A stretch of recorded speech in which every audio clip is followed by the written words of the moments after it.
Hello everybody, it is Briximus Prime, back at it again for another Transformers Legacy United action figure video, and today we're looking at the Beast Wars Silverbolt, one of the first Fusors we got to know during the show.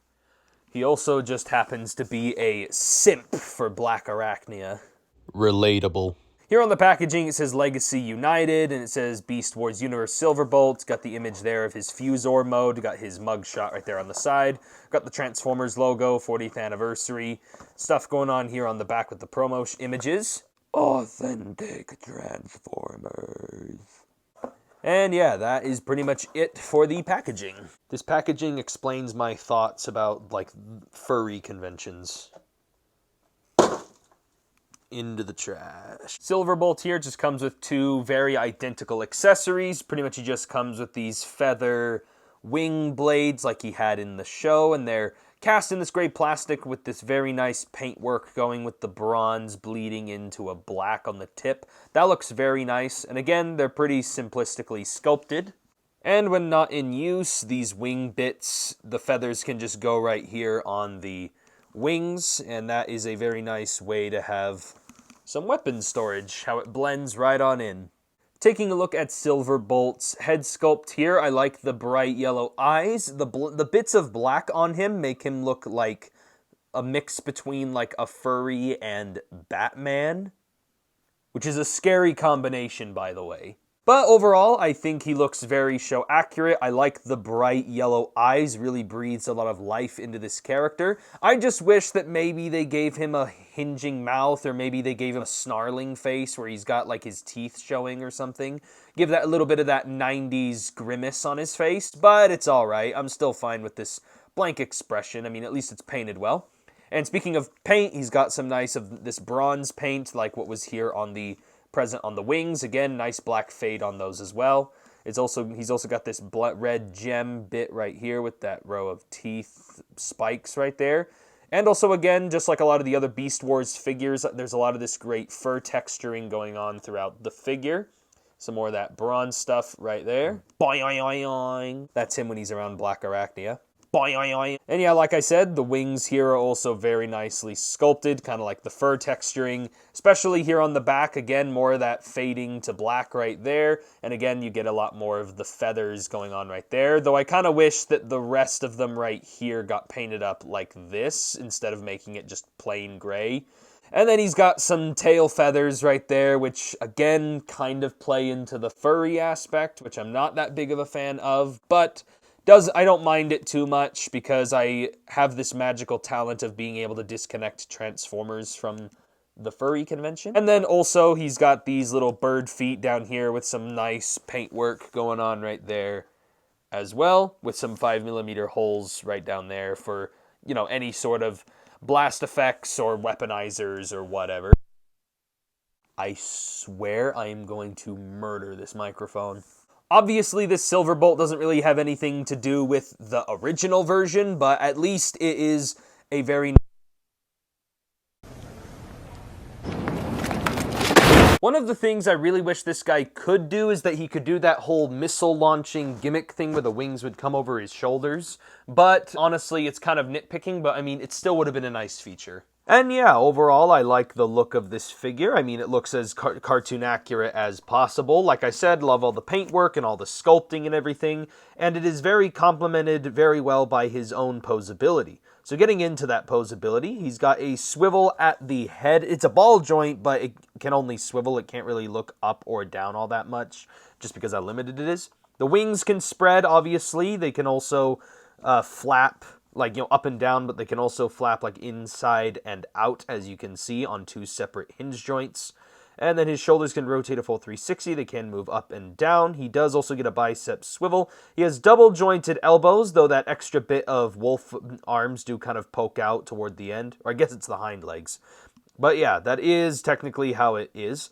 And then he also has a waist swivel right down here, but the tail feathers do kind of get in the way. As long as you move them, he can rotate his waist, and it does allow him to rotate them.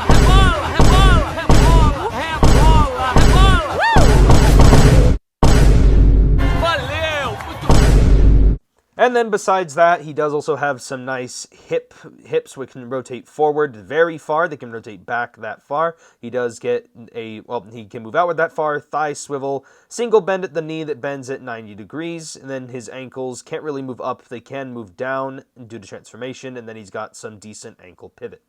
So pretty good stuff there on the articulation in the foot, though it feels like they should be able to pivot out farther, but I've already tried and I don't want to risk breaking the figure.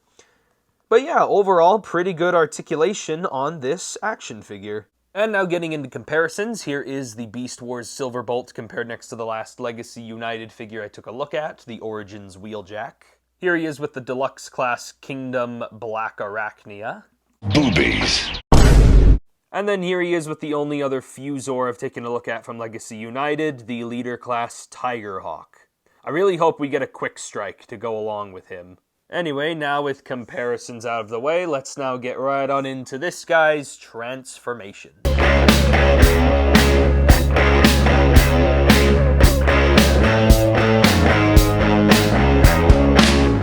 After a very simplistic transformation, here we have the Beast Mode.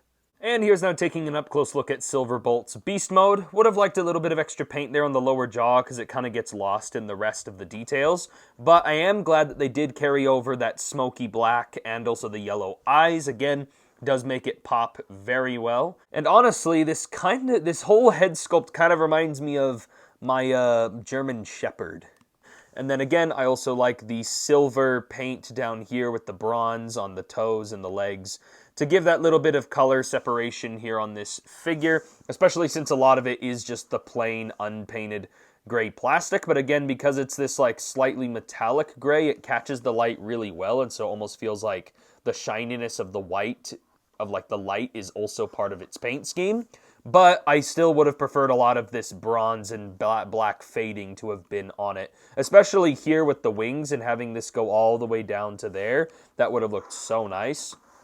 Same thing goes here for the tail feathers. Glad they painted in this right here. And then again, there's this black fade right here, but it instantly stops around here. Like, why'd you stop? You guys were doing so well. And then the back legs right here don't really look like anything, too fantastic. They just look like, hind legs of a wolf. And honestly, the belly and everything else isn't much to go off on, but as it is a very well proportioned beast mode, even though it is kind of a made up beast mode because it's a Fusor. I don't know why, but I get Midna and Link Legend of Zelda vibes from this. Honestly, articulation on this mode is pretty simplistic. The head doesn't really have anything. The jaw just opens and closes that little bit.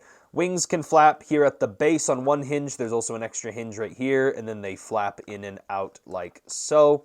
And then the hind legs right here are just the same thing as the arms. They can rotate, move in and out. They have a thigh swivel, which was previously the bicep swivel. The only new joint is this little elbow bit right here where the legs hinge out from transformation. And then these forearms right here are the exact same thing as the legs in robot mode, so everything here has been carried over from previously before. Here is Legacy United Silverbolt compared next to Legacy United Origin Wheeljack, who transforms into a freaking mobile home. Be sure to check out my Origin Wheeljack review if you haven't. And then here is Silverbolt compared next to the Kingdom Black Arachnia. Man, you two need to get a room. Wait, no, not there, not there! And then finally, here is Silverbolt compared next to the massive Tigerhawk. And yeah, that is basically it for my review on the Transformers Legacy United Beast Wars Silverbolt. I really love this figure. He's a really, really nice Voyager class. I think he's painted up fairly well. He could have used a little bit more of the paintwork in there because he doesn't come with a whole lot of accessories, and so it feels like they could have justified adding a little bit more extra details on the figure itself. Plus, I also would have liked maybe, extra little bells and whistles, like a mouth that could open and close, or, just, there are other things I feel like they could have done, but with the figure itself just coming out, I'm just happy to finally have this character in toy form again. I'm really happy with it, and again, it's a nice Voyager. I always think Voyager class is a great size for Transformers. And like I said before, I'm happy with the beast mode. I think it looks very well. It definitely looks like a wolf and a bird. It's just, could have used a little bit more articulation here and there in some areas, but honestly, I'm not gonna, hold anything against it too much, because I'm just glad to have Fusors finally back in Legacy United as fully fledged figures, and so I would love to see a fully formed figure of Quick Strike as well. He's another great Fusor we need to get. And of course, as I've obviously demonstrated throughout the review, this guy obviously goes really well with the rest of the Beast Wars cast and the other Beast Wars toys in this modernized Legacy collection, and I'm pretty happy about that. But yeah, like I said before, it's just small nitpicks with the figure that I have. So honestly, I don't really have too much to complain about with this figure. I mean, he does everything I really hoped he could do, and he just makes a good companion piece with Black Arachnia, so like I can't really complain too much. So if I had to give this figure a rating, I give him a very solid 7 out of 10. He's not like one of my, he's probably going to end up on top 10 figures of the year, but he's not necessarily in the top 5, if that makes sense. But I do like him. I do like him, and I'm happy to have bought him, and I don't feel like I wasted my money in any way. So anyway, if you guys enjoyed this review and my opinion, give me a like on the video. Comment below what you guys, think about this figure. Subscribe to the channel for more Transformers and action figure videos. And I'll catch you guys next time.